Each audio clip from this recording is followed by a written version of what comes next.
Welcome to Jagannath kitchen. Papaya juice చూపిస్తున్నాను ఏకాదశి సందర్భంగా. చూడండి, ఇలా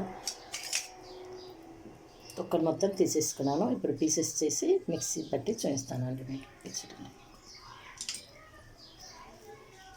ఇంత బెల్లం వేసేసుకుంటున్నానండి. దీనికి పీసెస్ చేసుకున్నాను. చూడండి,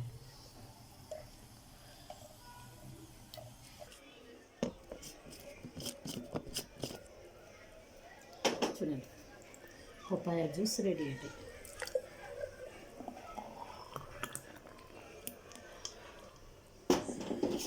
ఈ జ్యూస్లోకి మీకు నచ్చిన డ్రై ఫ్రూట్స్ వేసేసుకోండి. Ekadashi juice ready.